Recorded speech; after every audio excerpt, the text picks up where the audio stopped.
Okay, this is the first ever recorded baseball card war. 1988 Donruss. Yeah, we're playing with 1988 Donruss. I'm Jeff Lewandowski. It's Jim Walsh. Okay, since I won the last round, I'm going to go first. Catcher, Hall of Famer, Gary Carter. Not Hall of Famer, Jim Sundberg. I think we can agree that that point goes to me without looking it up. Just to clarify, we're going to use the Fangraphs WAR for hitters or position players and the Baseball Reference WAR for pitchers to decide basically contested careers, who had the most valuable career. We can't agree who had the most valuable career. Right. So right now it's 1-0 Jeff with Gary Carter. Okay. Since I won, I go first. Will Clark at first base. Eddie Murray at the time of the Baltimore Orioles. Alright, I'm going to say that's probably Jim, but I'm going to look it up. I think that's Murray, but I'd be curious to know Clark's WAR. Me too, just to put it in context. There's a guy that didn't really have a lot of Hall of Fame consideration, Will Clark, but I definitely think his career is underrated. Although Eddie Murray was one of the most consistent hitters for power and average and everything. I'd argue his career is slightly overrated. Who's Eddie Murray? That's probably true. He has that 3,000 hit, 500 home run statistic that carries his mantle as a ball player, and he was a fantastic player, but I would say mildly overrated. It's funny that you mentioned mantle because I think also the fact that he was a switch hitter is somewhat overrated. Some of the feats that he had during his career are related to his switch hit. Exactly.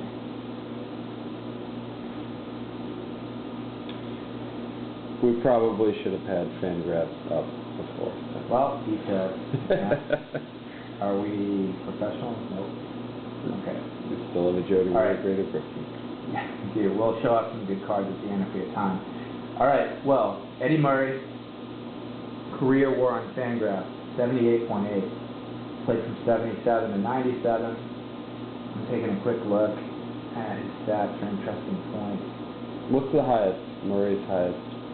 That's a good point. His highest WAR in a season, I see a 7.1 in 83, 7.4, 6.0 in 85, 6.2 in 90. That's pretty impressive. Getting. Is that with the Dodgers? It was. Yep. His middle year at the Dodgers, he had 3 years, maybe 90, 91. It's interesting. 97, 96, 95, 94, 93, 92, 91. So really, his last bunch of years, 1.9, 2.3, 2.0. -0.4, 2.90, 0.08, or 0.8. When he had a reputation as a professional hitter as well. It's true.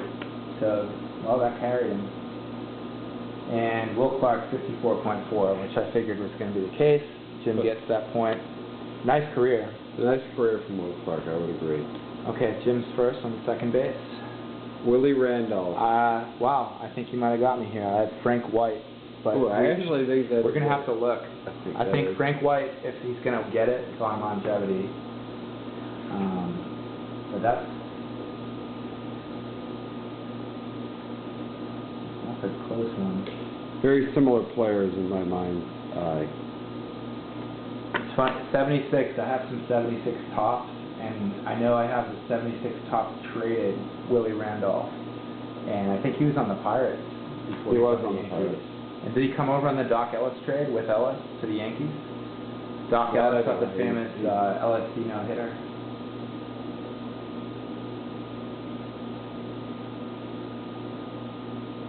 Okay, we're going to look at Randolph first. Randolph played from 75 to 92. Wow. Career WAR on Fangraphs, 67.9. Wow. What kind of Hall of Fame consideration did he get? I don't believe Willie Randolph was ever considered a Hall of Fame level player. Wow. What is this top? Well, he basically had a 70 PA experience with the Pirates in 75, which we were just talking about, those tops cards. 76, wow, I'll just run down his career from 76. 4.8, 4.3, 5.6, 5.8. That's his first 4 real years. Pretty serious numbers. 6.9, then 2.4, 2.8 in 81 and 82, 3.5, climbing back up, 4.0 in 84, 4.7, 4.3, 5.0, 2.2, 4.1, 2.6, 4.4, 0.9 and a half a season in 92 at the Mets. But a near 7-win season. That's a big career. 67.9 was his total, and Frank White, we're looking at, wow, 36.2. We were way off Not nearly on that. as close as we thought. No, not at all. That's embarrassing.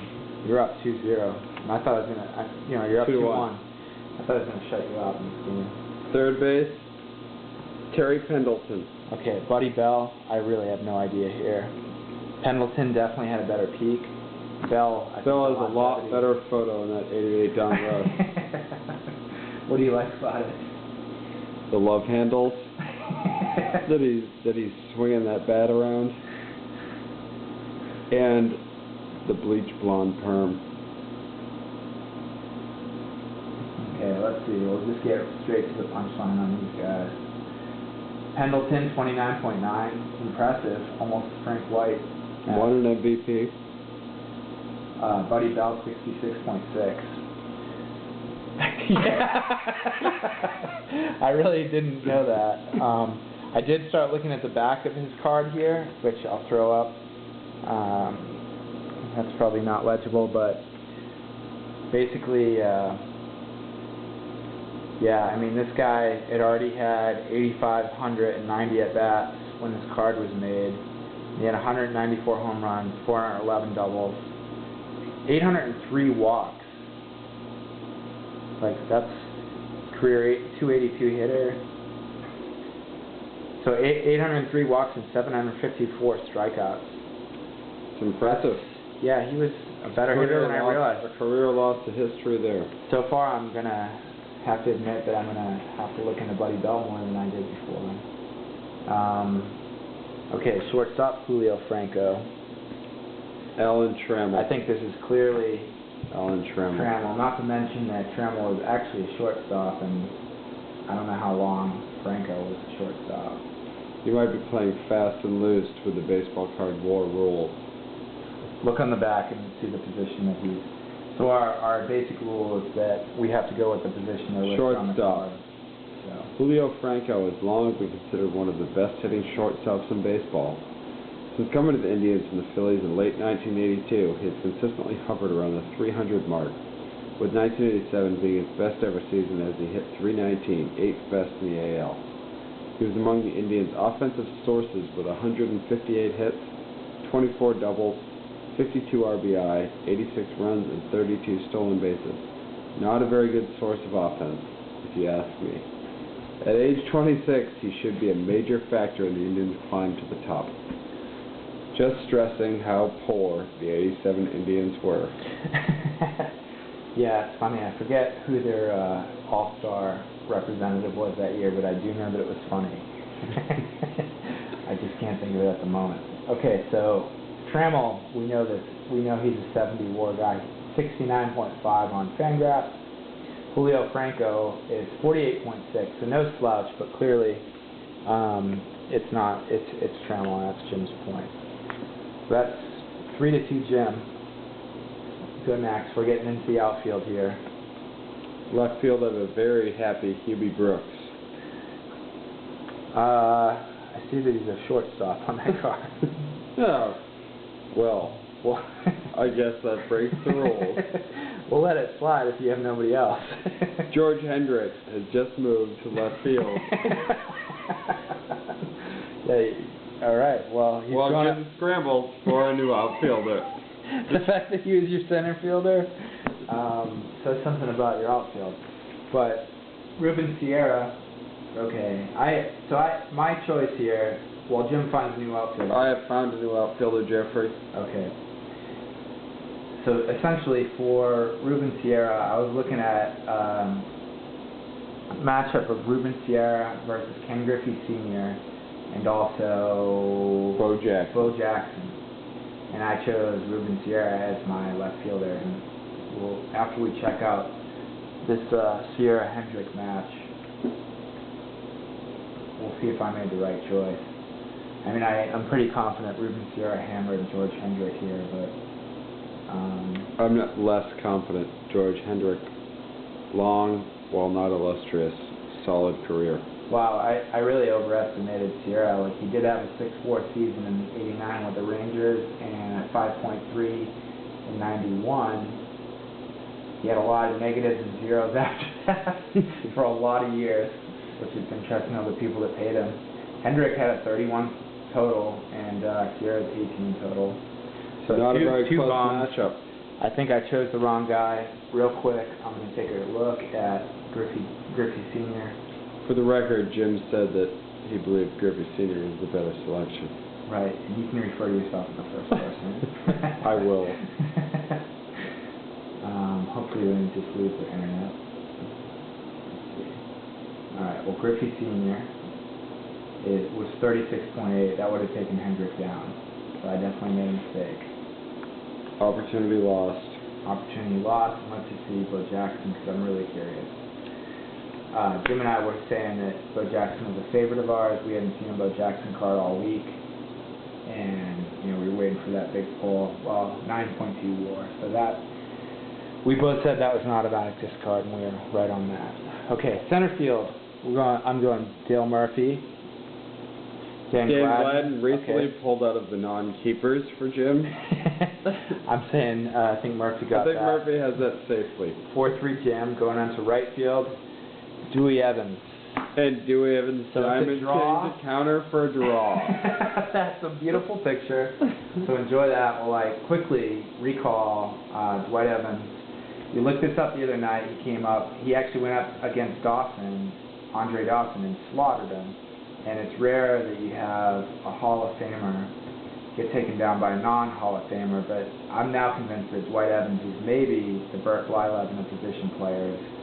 And, Blyleven just got into the Hall too, so. Which Evans will not. Evans is not going to have that opportunity.